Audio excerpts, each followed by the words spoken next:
Hey there, my friend. This is Paul Hutchings with paulhutchings.net, and you're on this video because you're looking for some information on Your Best Year Ever by Michael Hyatt. And this is actually an audiobook that I recently started listening to, and I'm really digging what I'm learning from this amazing book. And so in this video, what I wanted to do is I wanted to share with you my number one biggest takeaway from chapter 1 of this audiobook, Your Best Year Ever by Michael Hyatt. And I want to start off with a question.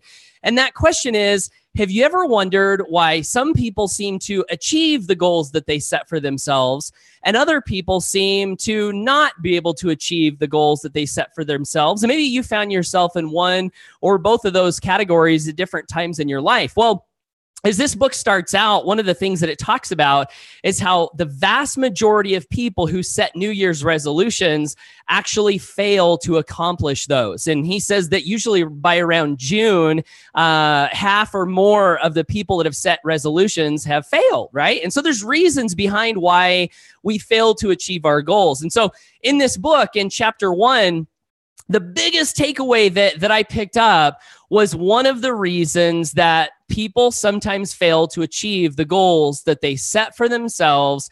And would it surprise you to know that one of the reasons why this happens is that people don't set enough goals. Doesn't really make sense, right? When you think about it, you're like, well, if I set a lower amount of goals, then I have a greater odds of achieving those goals. Well, here's kind of how he explained it.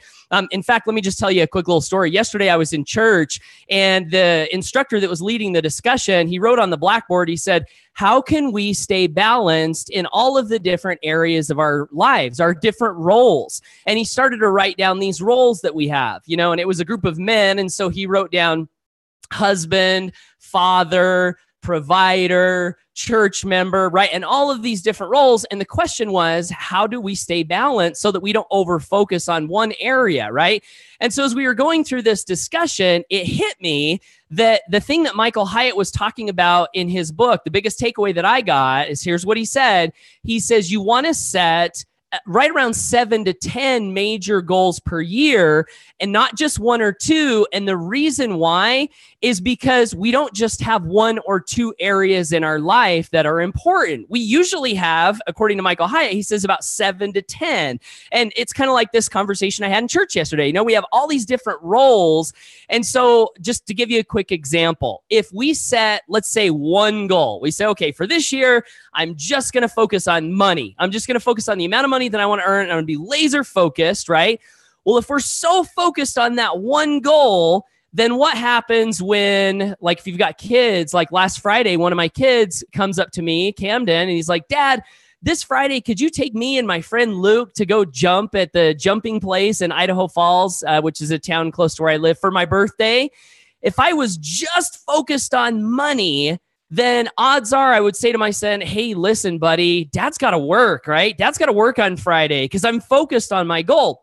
But if I had set goals in the area of becoming a better father, or if my vision for the future included not just money, but also those other important things in life, which fortunately for me, my vision does include my family. So when my son asked me, he's like, Dad, can you take the day off and take me and my friend, to go play?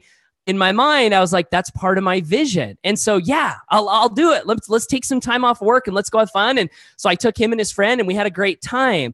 But again, just the lesson to kind of recap is, according to Michael Hyatt, because we have more than one important area of our life, we want to set goals, 7 to 10, according to him. We want to set goals to cover every important area that we have in our life. And a lot of times, one of the reasons that people fail in certain areas is because they don't set goals for those areas. So that was my biggest takeaway from Michael Hyatt, Your Best Year Ever, audiobook, chapter 1. I want to pass it along. Hopefully it can be a benefit to you. Appreciate you watching this video. And I also wanted to offer a special gift, and that is I actually compiled a list of my 294 most inspirational, life-changing quotes that I've picked up through my studies over the years of success and personal development. And I call it lighthouses for the soul. And if you're someone who likes truth and inspirational words to lift you up and help you be motivated, I think you might get some value from that. So right below this video, I'm going to include a link where you can go download that for free at paulhutchings.net/wisdom. There's also some other goodies that you'll have access to if you download that book. So I want to offer that to you. Click the link below, grab that Lighthouses for the Soul if that sounds like it's something that's appealing to you. Appreciate you watching this video. Let me know your thoughts and comments down below on Michael Hyatt's book. If you're reading it, would love to know your biggest takeaways down below. And whatever you do, always go for your dreams. Take care and bye for now. Have an awesome day.